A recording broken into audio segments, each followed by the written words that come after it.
Good afternoon, International Medical University students. Today, our first lecture, and let me introduce first lecture. We are talk about a history of Kyrgyzstan. Why you study these subjects and why important these subjects for you?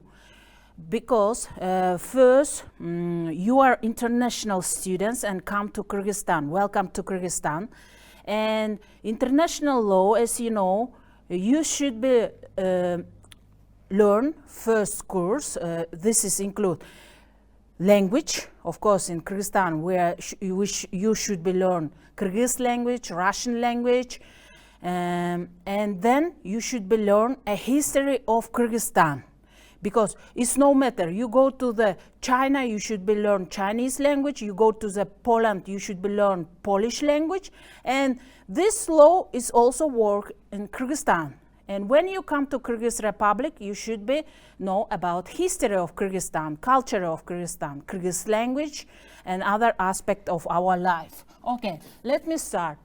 For first lecture, I will recommend three main books.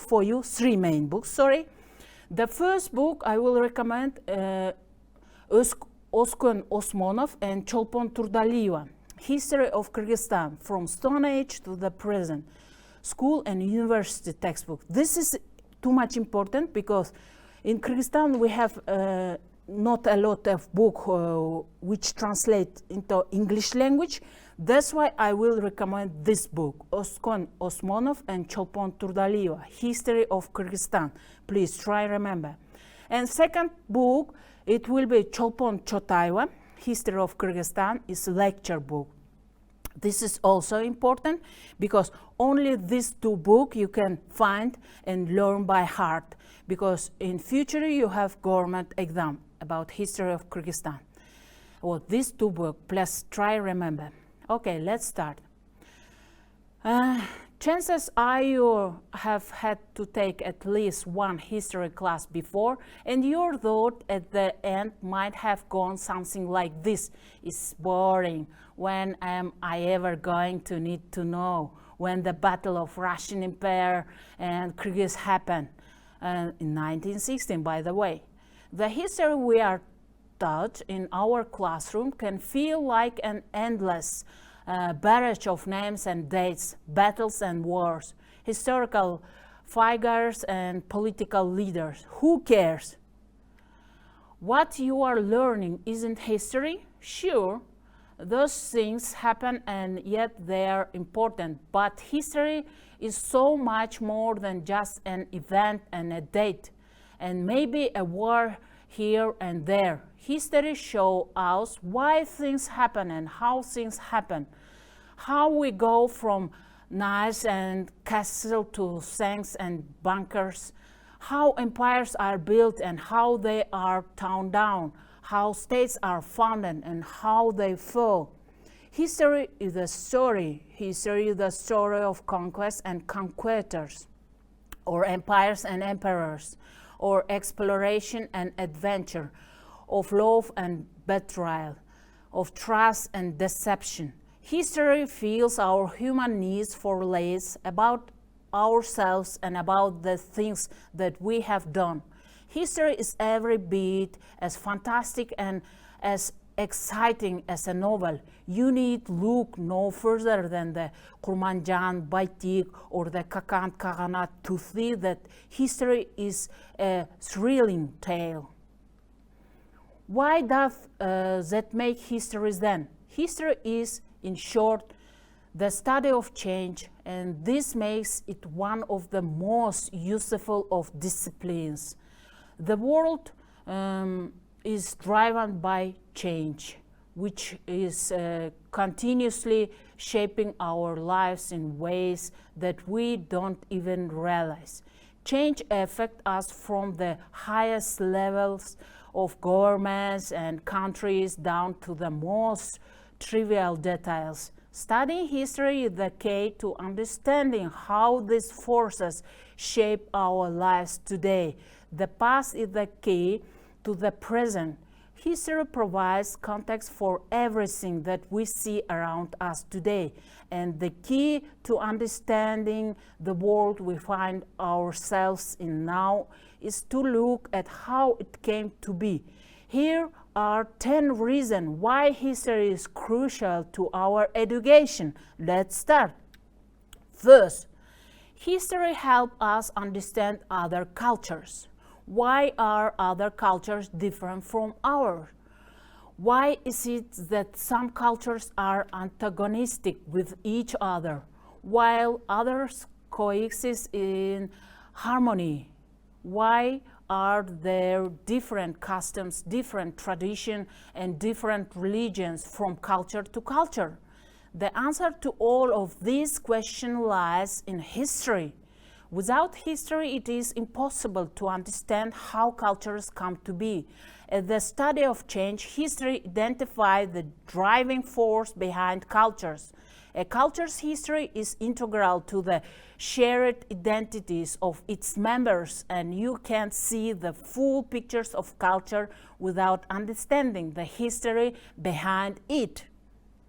Second, history helps us understanding our own society. Similarity to how we can understand others through the study of history, we can also come to understand ourselves. Why do we do things the way we do? How did this social structure and tradition come to be? Looking at history in this light illuminates the forces acting on our own society, through history and into the present. The students of history draw on politics, sociology, economics, and anthropology, all of which fit into the history of individuals and societies. In order to successfully navigate our society in the present day, it is essential to know what came before, the driving force of change that shaped our lives, and the individual of the past who shaped our society.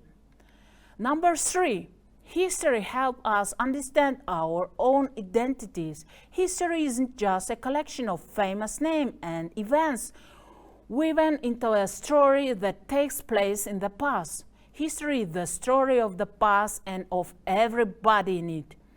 Every individual had a place in shaping the historical narrative we know today, and every individual today has a place in molding the history that unfolds today. In order to understand our place with society, within our culture, and even within our own family, it is essential to realize that our present is the product of what came before, and the past provides a context for everything we do as an individual. Knowing where you fit into history gives you a context for yourself, your culture, and your world today. History gives you an understanding of your own identity. Number 4, history builds citizenship. Why are we good citizens? Because we have an understanding of a shared past and communal identity, and we get this shared experience through our common knowledge of our history. Learning about how we came to be as community informs how we see ourselves as a group in the present day, and we do this through knowing our history. Knowing how our shared experience came to be and what has defined us in the past gives us a reason to work towards a better society today. This is why Kyrgyz history is taught in institute. It tells us why we are Kyrgyz, how we got to be Kyrgyzstan, and what is meaning to be in Kyrgyzstan today. Number 5. History gives us insight into present-day problems. Without understanding the root of a problem, there is no hope of solving it.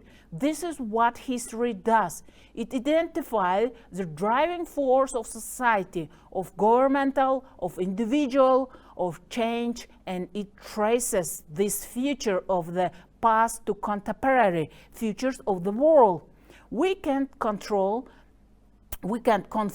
international crises without one of the most basic tools in our belt, namely understanding how the crises arose and what forces shape them. Conflict cannot be resolved without comprehending the historical roots of situation. If we want to stand any chance of confronting the pressing issue of our world, we need to start at the root of the problem. We need to know history.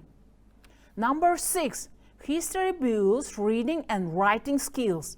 In many ways, history is as good as an English class at development reading and writing skills because it employs many of the same technique as well as adding several other elements. Studying history involves reading different sources, be they documents, letters, or even novels, and pulling out themes and patterns, motifs and details, and making sense of what these features tell us about the past. This is similar to the task of the English student, but even more, history adds layers of political and social change that inform the modern world. Writing the vessel of communicate the exciting discoveries and keen observation of history students. And as such, history teachers teach us to read thoroughly and write well.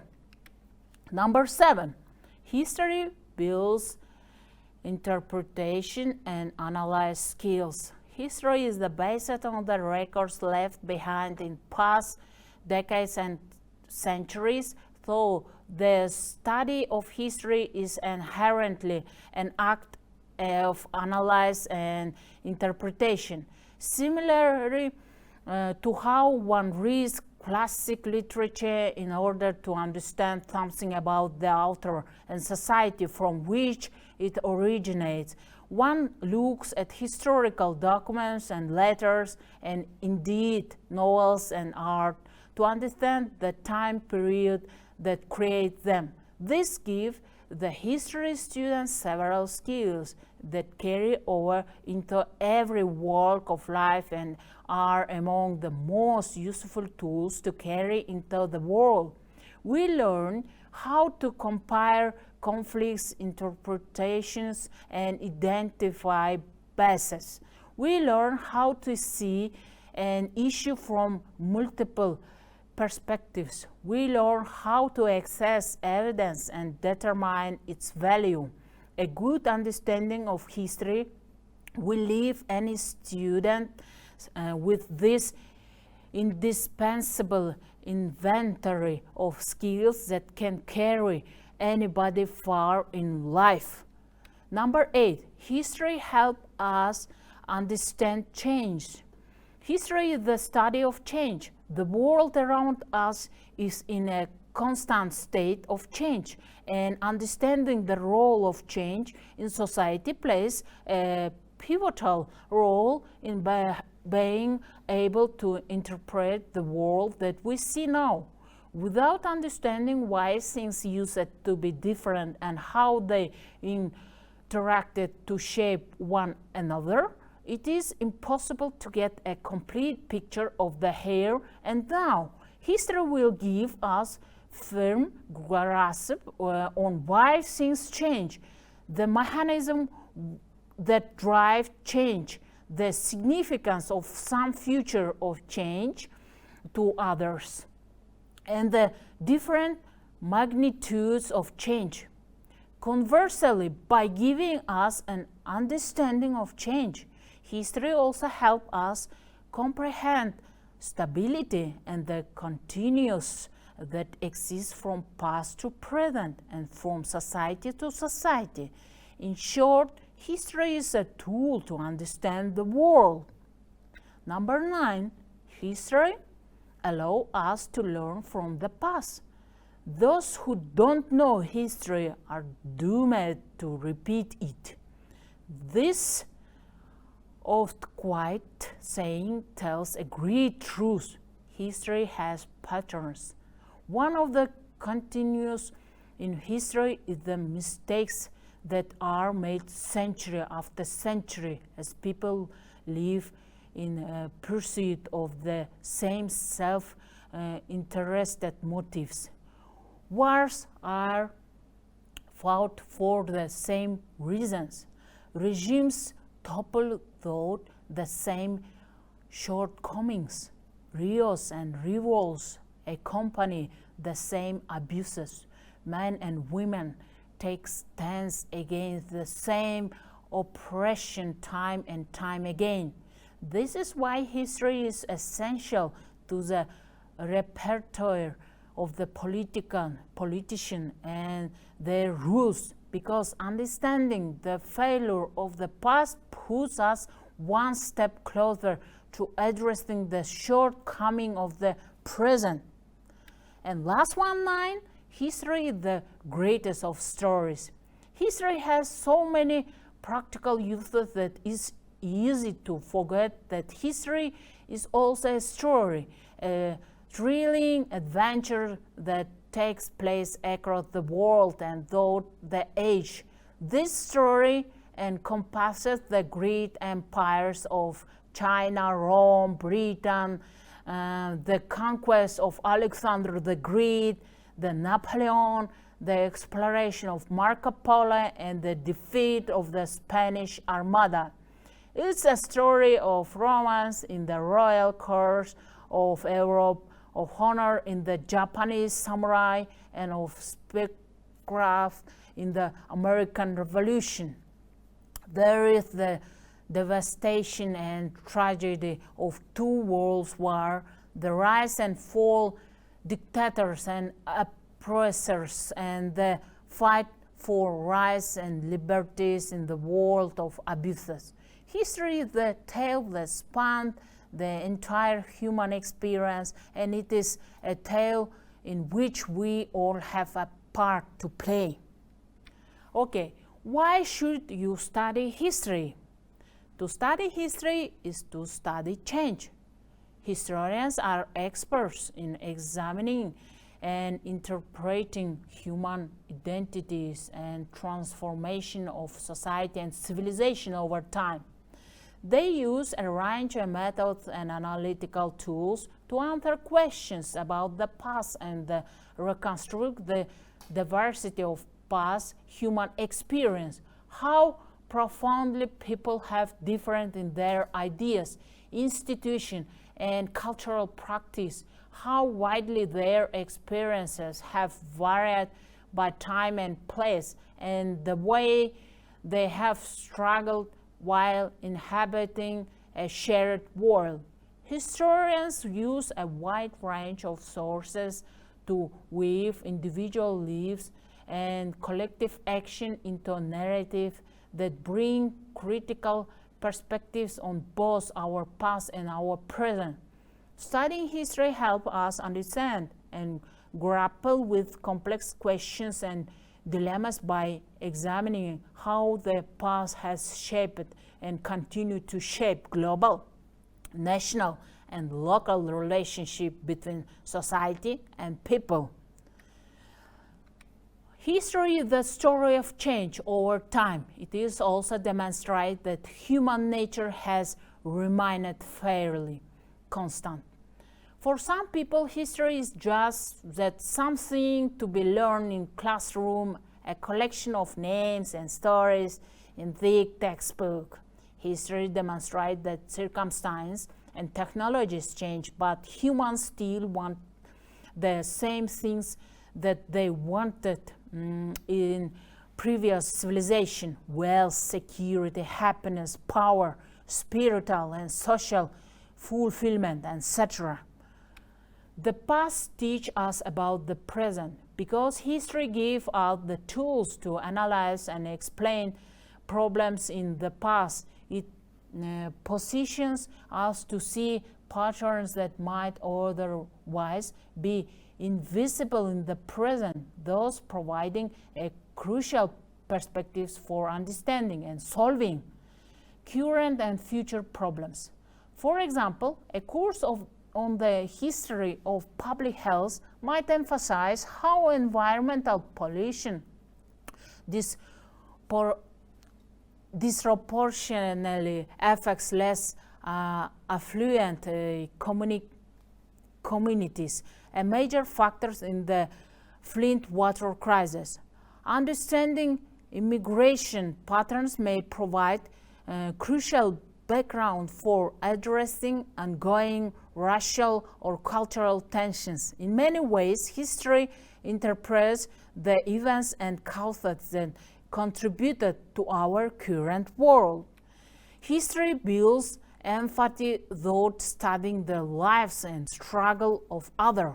Studying the diversity of human experience helps us appreciate cultures, ideas, and traditions that are not our own, and to recognize them as meaningful products of specific times and place. History helps us realize how different our life experience is from that of our ancestors, with how similar we are in our goals and values.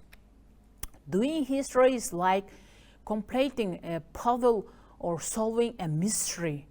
Imagine asking a question about the past, assembling a set of closed thought documents, artifacts, or other sources, and then piecing those clues together to tell a story that answers your question and tell you something unexpected about a different time and place. That's doing history.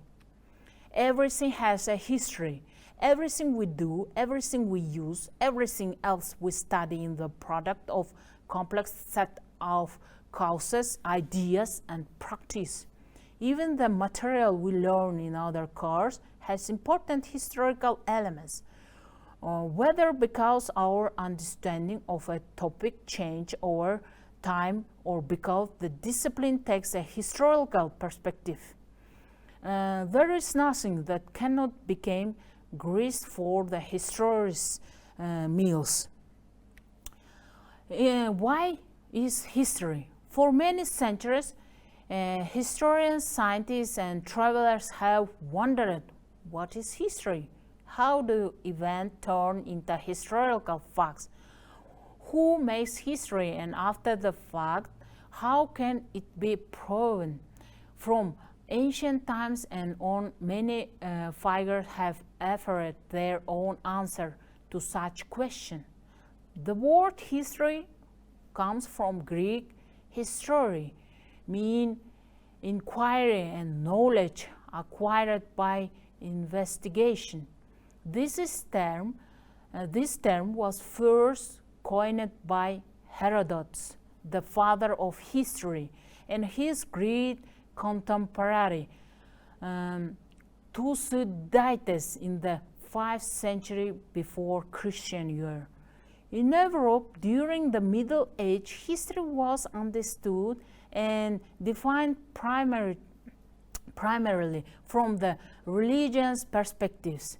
The will of God was thought to be the impetus behind historical events. However, in the late 16th century, an English philosopher, Francis Bacon, used the term history to refer to the knowledge of objects determined by space and time. Thus, with the end of the Middle Age, thinkers and intellectuals began to redefine the term history. Thanks to the intellectual development during the Enlightenment, history began to be perceived as one of the branches of scientific study. With the rapid development of capitalism in the early 19th century, history played an essential role in the development of nationalism and formation of national identity, because history had become recognized as the science debates regarding the different interpretation of the nature and purpose of history began to arise. These debates have evolved over. Generally speaking, history consists of the discovery, collection, organization, and presentation of information regarding past events. To quote a British historian, David Carr, history is the process of data processing. It is fields of research which use as primary source to examine and analyze the sequence of events. Historians debate the nature of history, its usefulness, and whether it can provide insights in relation to the present. The main task of history as a science, then, is to study the chronological and dialectic interrelation of the past, present, and future as inseparable cohesive elements. Change have occurred in the course of humanity. Documenting this change constitutes the very essence of history. This makes it possible to explore and learn from the past, connect the past to the present and future, explore the key individual groups and institutions in the development of historical phenomena, and to gain a better understanding of economic, social, and political condition of a given region in a given period. World history and regional history. World history in the study of major civilization over the last 3,000 years. Because of the scope of these fields, historians have developed numerous theories of history in an attempt to explain historical development. For example, historians such as Samuel Huntington and Arnold Toynbee have been involved in controversial debates concerning the issue of the Western civilization. World history has increasingly become an integral part of the university curriculum in the U.S., replacing the courses that had focused primarily on Europe and the U.S. while ignoring the history of the region of Asia, Africa, and Latin America. Courses in world history offer the chance to gain a basic historical understanding of different regions of the world. The history of a certain country or region can allow readers to explore history from the appearance of the first human being and up to the events that have contributed to the social, political, and economic realities of today. In connection with this, the history of Kyrgyzstan is regionally focused on the study of the development of Kyrgyzstan and the people living within it. Subdiscipline. The complexity of the historical process has led to the creation of such historical subdisciplines as archaeology, numismatics, chronology, and others. As a subdiscipline, archaeology investigates material objects such as tools, live subjects, jewelries, dwellings, burial place, and treasure. Ethnography studies the material and spiritual culture of people and different aspects of their mutual culture and historical relationships. Chronology studies the era or epoch. Paleography studies writing source and history of handwriting. Numismatics studies the history of stamping, money, coins, banknotes, and metal art. Epigraphy studies ancient inscription on stones, metal, woods, and bones. Genealogists study the origin of nations, genders, and surnames. Heraldry studies the national emblems of states, cities, and historic figures. Sphragistics study stamps. Toponymy study geographical names. The classification of sources and their origin, character, reliability, and actual value falls under the rubric of source studies. Historiography studied the history of history in conjunction with scientific and societal development. In essence, it seeks to explain the methodology and thought process behind historical research. History is one of the most ancient and fascinating areas of human knowledge and culture. It has close connection and often overlaps with the other fields of the humanities, including philosophy, sociology, political science, psychology, law, economics, and art. Likewise, history has ties to natural sciences such as physics, astronomy, and biology. However, the study of history is principally concerned with various aspects of social development and social life, economy, politics, spiritual, and material culture. Because of the broad definition of history, historians incorporate many other fields of study in order to gain a better understanding of historical developments. Science and arts help historians to understand the social and historical development of a given nation and people. Historical ethnography, anthropology, historical geography, and historical geology assist historians in conducting their research scientifically using scientific methods in order to better understand the past. Function of history. History performs a variety of functions to the benefits of societies at large.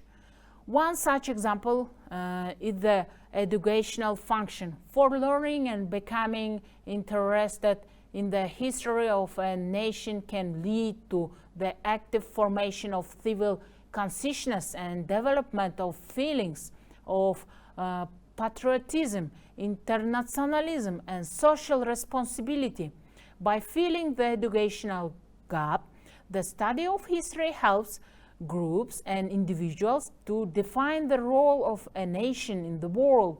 It also allows them to identify historical figures through which one can track of humanity, evolution of morals and ideals. History is often used in order to distinguish good from evil, as well as to offer suggestions about right and wrong, appropriate to life. It might be argued that in the absence of history or a sense of the past, all aspiration and achievement are rendered meaningless. In other words, success and failures of the past allow us to define progress in the present.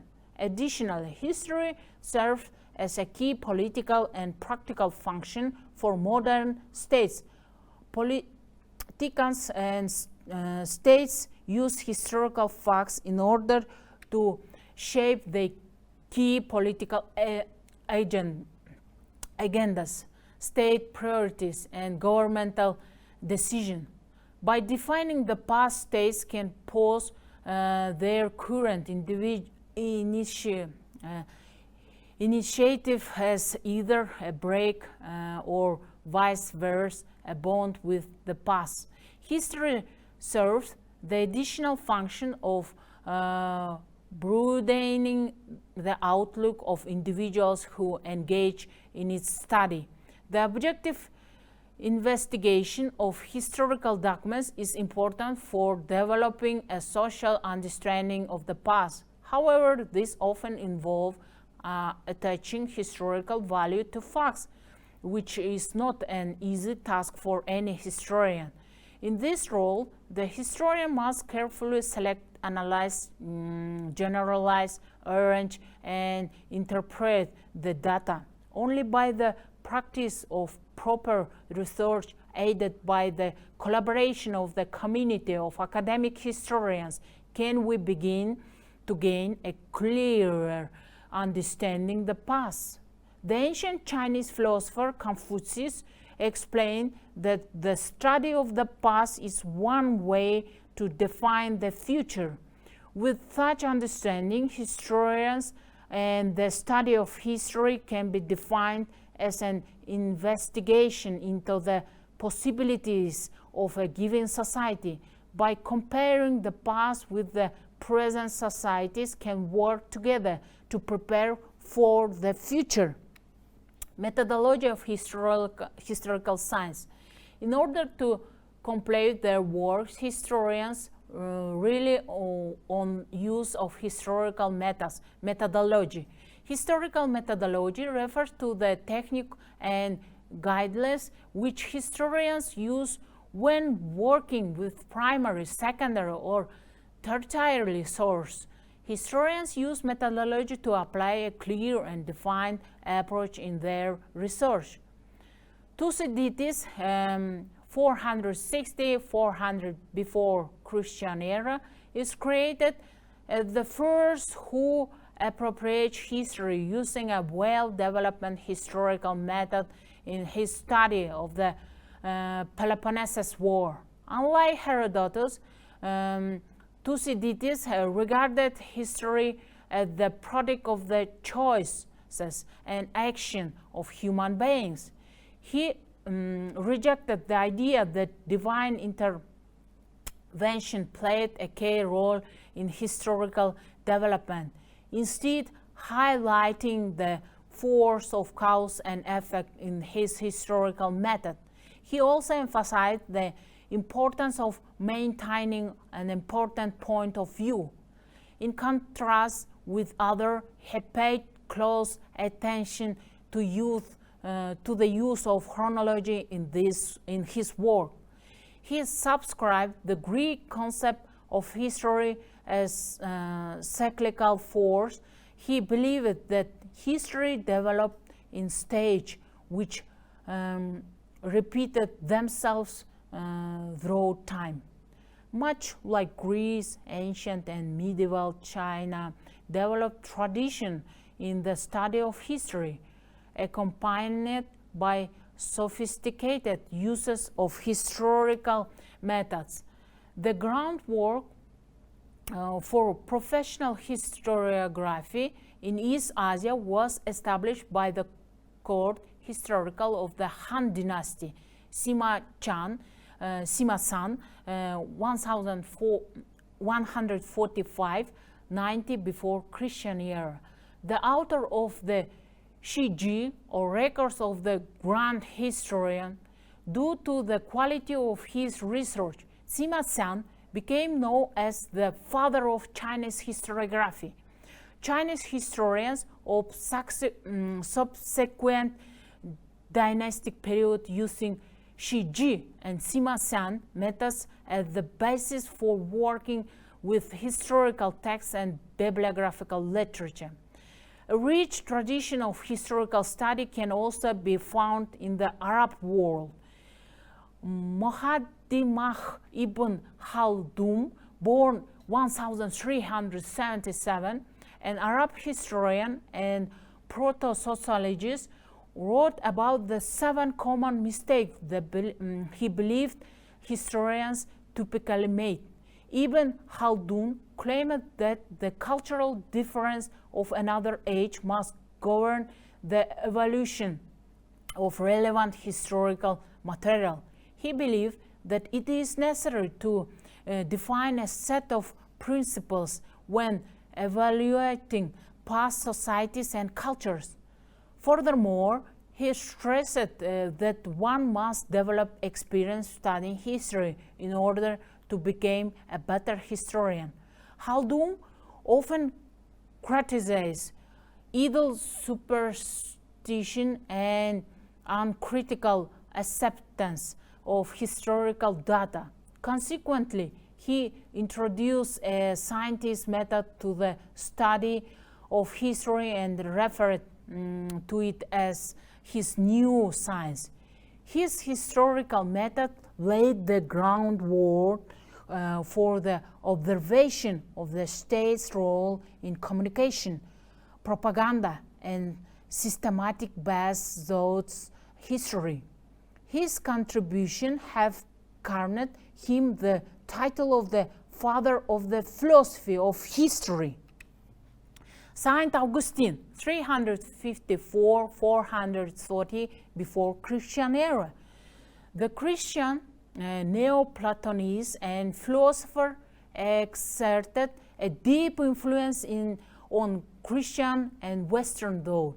During the medieval and Renaissance period, history was often studied with particular focus on religion. During this time, religion played a great role in the historical methods used by thinkers. However, in the 17th and 19th centuries, Western historians, particularly in France and Germany, began to develop modern methods of historiography. In the early 19th century, German philosopher and historian Georg Wilhelm Friedrich Hegel introduced philosophy into the study of history, which fostered a more secular approach to history in the West. Leopold von Ranke, 19th century, a German historian and logical positivist, had perhaps the most significant influence on the modern historical methodology. In his work, he stressed the importance of an exhaustive examination of primary source in the search for objective truth and understanding of past events and personalities. In the 20th century, academic historians shifted their focus away from epic nationalistic narratives, which tended to glorify nation or individual, instead focusing on complex social and intellectual force in society. Historical method in 20th century treated history more as a social science. Some of the leading advocates of history as a social science were Ferdinand Braudel, Edward Carr, Fritz Fischer, Emmanuel Leroy Ladur, Hans Ulrich Wechsler, Bruce Trigger, Mark Bloch, Karl Dietrich Brecher, Peter Gay, Robert Vogel, Lucien Febvre, and Lawrence Stone. They advocate history as a social science while also promoting a multidisciplinary approach to their work. Braudel combined history with geography, while Brecht researched the use of history and political science in these writings. Vogel, on the other hand, synthesized history with economics. Guy stressed the importance of psychology as an important element in his historical work. Trigger employed both history and archaeology in order to draw his conclusions. Wechsler, Bloch, Fischer, Stone, Febvre, and Leroy Laduquer true beliefs in multidisciplinary studies, combined the study of history with sociology, geography, anthropology, and economics. However, in the academic community, many historians continued to consider history as purely a social science. Though the 20th century new approach to historical study emerged, historians such as Hugh Trevor Roper, John Locke, Donald Creighton, Gertrude Himmelfarb, and Gerard Ritter argue that the key to the historian's work is immigration, making history more of an art than a science. French historians associated with the Analyse school are known for the quantitative approach to history, using raw data to track the lives of individuals. Intellectual historians such as Herbert Butterfield, Ernst Nolte, and George Mosse have argued for the significance of ideas in history. American historians, motivated by the civil rights movement, focused on marginalized ethics, racial and socioeconomic groups. Another genre of social history to emerge in the post-World War II era was Alltagsgeschichte, history of evidence life. The Alltagsgeschichte scholars, including Martin Brossat, Jan Kirchner, and Detlef Peckert, thought to examine the everyday life of ordinary people living in 20th century Germany, especially during the Nazi period. Okay, let's start our video. Okay, please. Why study history? Why study history? What's the point? How does learning about the past affect my life right now? Well, my friends, those are all excellent questions which millions of people around the world have asked at some point in their lives. The answer might be surprising, because in the end, the answer is always you.